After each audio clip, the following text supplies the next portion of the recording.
আজকে যে ফোনটা আমি কুরিয়ার থেকে রিসিভ করেছি এটা চট্টগ্রাম থেকে এক কাস্টমার আমার কাছে পাঠিয়েছে। চলুন বক্সটি খুলে দেখা যাক কি পাঠিয়েছে আমার জন্য কাস্টমার। তবে এই ফোনটি আমার কাছে পাঠানোর পূর্বেই কাস্টমার আমাকে বলেছিলেন এই ফোনটি তিনি নিজেই পাটে পাটে খুলেছিলেন। আমি কাস্টমারকে প্রশ্ন করেছিলাম আপনি কি কারণে এই ফোনটি পাটে পাটে খুলেছিলেন। কাস্টমার উত্তরে বলে ফোনটি চার্জে থাকা অবস্থায় হঠাৎ করে ফোনের আলো বন্ধ হয়ে যায়, তারপরে তিনি এই ফোনটাকে খুলেন। এই কথা শোনার পরে আমার আর বুঝতে বাকি রইল না যে কাস্টমার নিজেই সেই লেভেলের একজন টেকনিশিয়ান। যাই হোক, বক্সটি খুলে কি দেখতে পাই আমরা চলুন দেখি। বক্সটি খোলার আগে অদ্ভুত এক অনুভূতি হচ্ছে। ভেতরে কি আছে কি নেই জানি না, তবে খোলার আগেই অনুভব করতেছি নতুন এক চ্যালেঞ্জের সামনে দাঁড়িয়ে আছি। তবে প্রতিটি চ্যালেঞ্জ আমাকে আরো শক্তিশালী করে তুলে, এবারও তেমনই হবে ইনশাল্লাহ। বক্সটি খুলতেই চোখে পড়লো কাস্টমার খুব সুন্দরভাবে ফোনটিকে প্যাকেট করে পাঠিয়েছেন, কিন্তু পরের দৃশ্য দেখার জন্য আমি একবারেই প্রস্তুত ছিলাম না। ফোনের প্যাকেটটি খোলার পর দেখি সেই ফোনটি লন্ডভন্ড অবস্থায় রয়েছে। কাস্টমার আমাকে ফোন পাঠানোর পূর্বেই বলেছিলেন যে তিনি ফোনটাকে পাটে পাটে খুলেছিলেন, কিন্তু তিনি এটা আমাকে বলেননি যে তিনি ফোনটাকে আর ফিটিং করতে পারেননি। যাই হোক, এটা কোনো বিষয় না, এখন দেখতে হবে মোবাইলের কোন কোন অংশ কাস্টমার আমাকে পাঠাননি এবং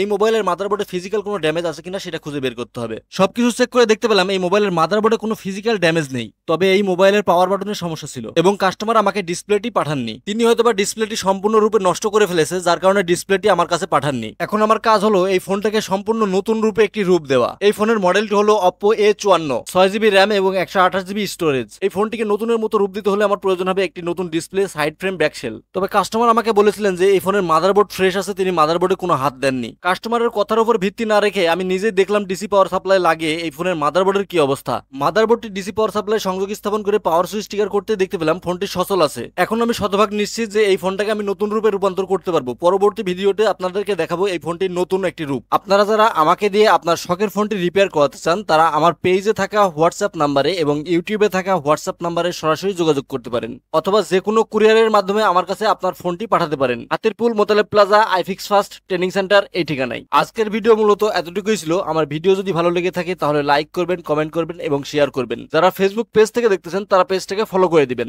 এবং যারা ইউটিউব চ্যানেল থেকে দেখতেছেন তারা চ্যানেলটি সাবস্ক্রাইব করে দিয়ে পাশে থাকা বেল বাটনটি চেপে দিবেন। আর যারা টিকটক থেকে আমার ভিডিও দেখতেছেন তারা চাইলে আমার টিকটকের বায়োতে দেওয়া চ্যানেল লিংকে গিয়ে ইউটিউব অথবা ফেসবুকে আমার ভিডিও দেখতে পারেন। কথা হবে নতুন কোনো ভিডিওতে। সেই পর্যন্ত সবাই ভালো থাকুন, সুস্থ থাকুন। আল্লাহ হাফেজ।